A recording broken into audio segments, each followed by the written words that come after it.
Nous manquons de 20 000 médecins. Alors la France fait tout pour les trouver à l'étranger. 800 sont arrivés sur le territoire cette année.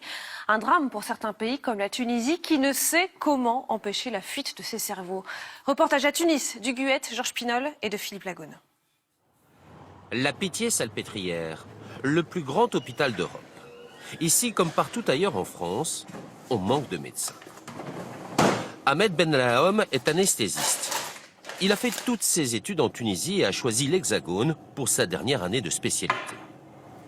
Au fil du temps, le jeune homme s'est forgé une opinion. Son avenir professionnel, il ne le voit pas en Tunisie.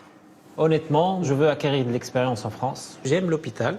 Je veux une structure multidisciplinaire où il y a le cardiologue, le pneumologue, tu prends des avis, tu fais des staffs, il y a de la biblio, il y a de la formation continue. En Tunisie, le problème c'est que le capital humain il est faible en médecins et même nos grands chefs ils sont peu, donc du coup ils ne peuvent pas être présents à 24 sur 24. L'autre rive, la Tunisie. Le petit pays a du mal à se remettre sur les rails depuis la révolution de 2011. Le malaise se ressent partout, y compris à la faculté de médecine. La formation des futurs praticiens a toujours été bonne, mais aujourd'hui, les étudiants se tournent tous vers l'Europe. Pour moi, partir à l'étranger, c'est une opportunité à saisir absolument. Mais ce n'est pas un choix pour toute la vie. Dommage que notre pays ne veut pas changer. Nous, on a fait de notre mieux, on a étudié, on a bossé pendant des heures et tout, mais les hôpitaux, vraiment, c'est médiocre.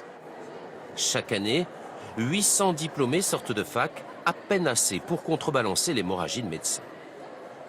Hey, tu l'as vu, tu l'as suturé, oh là là. Une urgence. Il faut considérer ça comme une fracture ouverte. Comme toujours, la nuit de garde de Mohamed Zarami ne s'annonce pas des plus reposantes. Ce spécialiste en orthopédie exerce dans l'un des principaux hôpitaux publics de Tunis. C'est superficiel. Hein. Son travail le passionne, mais comme beaucoup de ses collègues, le médecin a du vague à l'âme. Ça va. Pour le moment, c'est assez délicat, oui. Donc il y a des gens qui préfèrent partir pour des raisons multiples, hein, les conditions de travail, des fois on manque un peu de matos, des fois on manque un peu de médicaments. On a des confrères qui exercent en Allemagne, ils se sont payés dans les 3 000, 3 500 € avec les gardes facilement. Hein. Là, je vais faire un peu mal, ça m'a mis. Ici, à Tunis, Mohamed touche 700 €. Mais jure-t-il, l'argent n'est pas le principal moteur de son exil programmé. Même si je vais partir, ce sera pour revenir un jour, pour essayer d'apprendre éventuellement certaines techniques chirurgicales, pour les faire venir ici ou pour investir dans un projet d'une Tunisie d'avenir. La Tunisie forme bien ses élites, mais elle peine à les retenir au pays. Depuis la révolution de 2011, près de 100 000 chercheurs, ingénieurs, médecins ou encore universitaires se sont installés à l'étranger, le plus souvent en France, et l'exode s'accélère. Un défi de plus pour cette jeune démocratie.